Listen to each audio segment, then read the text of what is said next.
Okay, I'm going to start out by writing down a number that is a concrete, it is a solution to this equation. This equation says the fractional part of x plus the fractional part of the reciprocal of x is equal to 1. And we want to show it has an infinite number of solutions. I'm going to show you a concrete example of one. It'll take a little bit of time. Then I have a general proof below that won't take as much time. Okay, so I'm writing down this number in between the inequality symbols turns out to be a particular solution. And if you get a feel for this equation, it's not hard to see why this is really true sort of intuitively, but it is a little tedious to show it rigorously.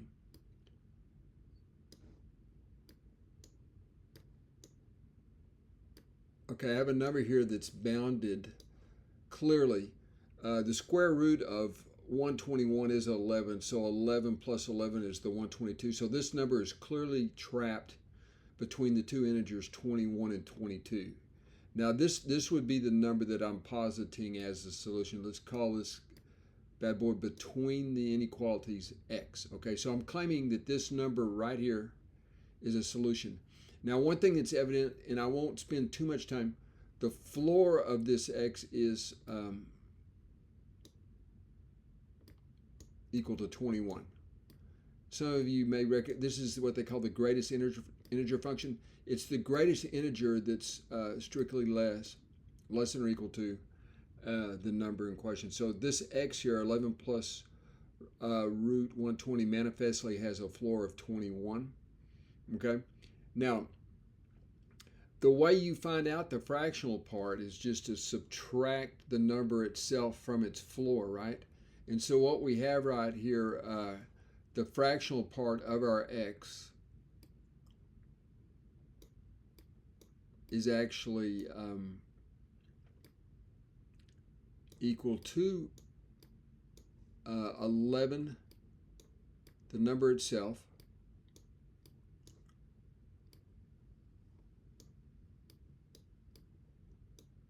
okay, minus its floor. And if that makes that should make a lot of sense to you. Let's see, what is it, 21? Yep, like that.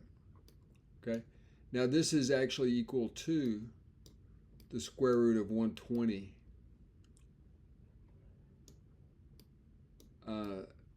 minus 10. Now the fractional part of any real number is just the part of it after the decimal point, the part that is, what is this, minus 10?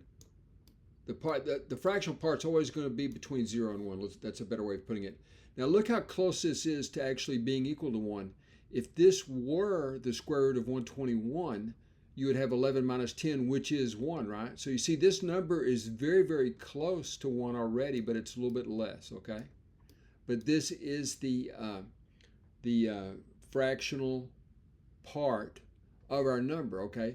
Now, it's not quite as difficult. If you do 1 over x, let me see if I have room here. If you have 1 over x, and you're interested in its fractional part, notice that this number is certainly bigger than 1, and so its fractional part is going to be equal to itself. Okay, 1 over x. But let me come up here. Let's see if I have room. I don't quite have room here. Well, let's just keep it so it won't get all scattered. This would be equal to 1 over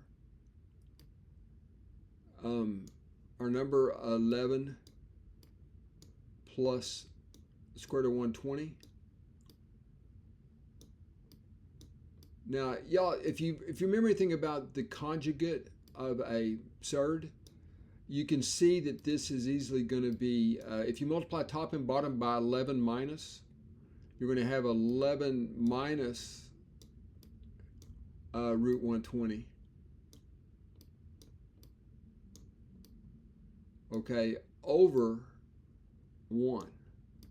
Okay, because 11 minus root 120 down here would be 121 minus 120, which is just 1, right?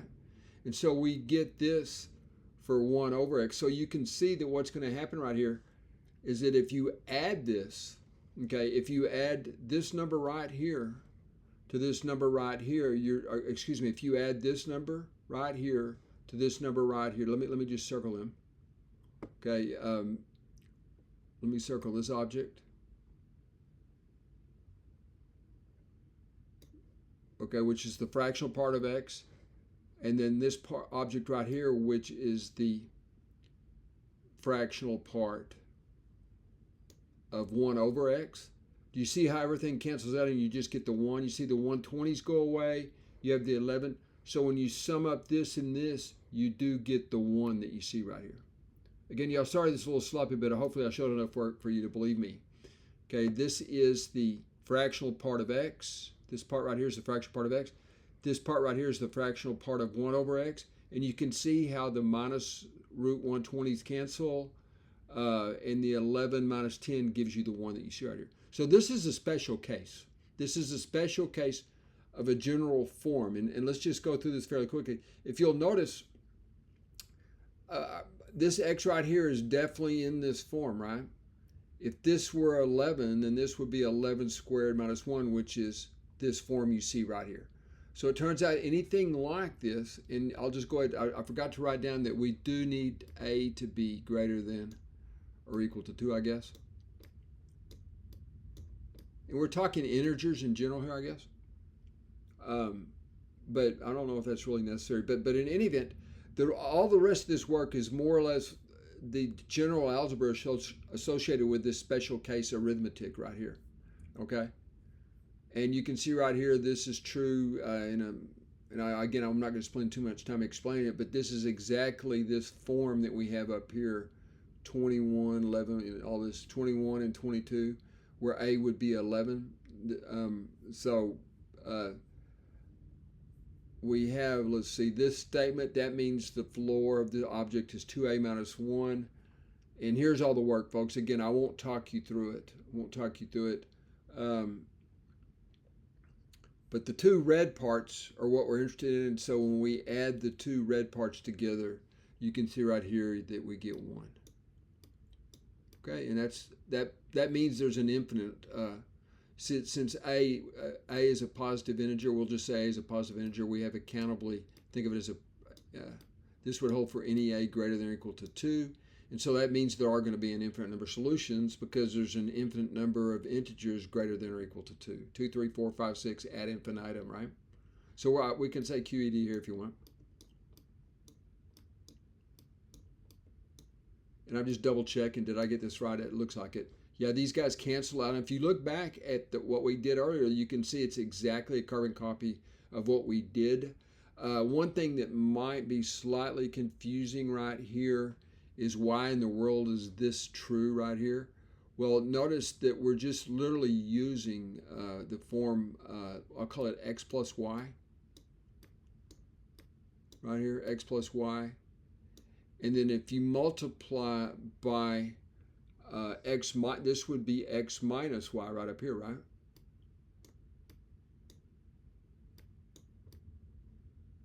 But you can see that this piece, this would come out to x squared. This times this is x squared minus y squared, right? And you can see why you would just end up with 1 right here, because this would become a square, and then the radical symbol would go away, the a squareds would go away, and you would have minus a minus 1. That's where this 1 comes in. So I didn't show you the work, but it's the standard trick of multiplying through by the conjugate surd or whatever they call it. Okay. So anyway, I left that out just to avoid the clutter. But anyway, we've proved it, and it got a special case, and also we proved it in general. There's an infinite number of solutions. I did a video earlier showing that if x is rational, there are no solutions, which is fascinating. If x is rational, there are absolutely no solutions to this equation. Okay, none. Okay. But we've just shown there's an infinite number of irrational solutions. And this is just one of the families. There's other families. If you go to Math Stack Exchange, there's a few guys who did it differently, a little more foundationally. I just noticed this once. There was a lot of people doing videos about this type of form on the internet.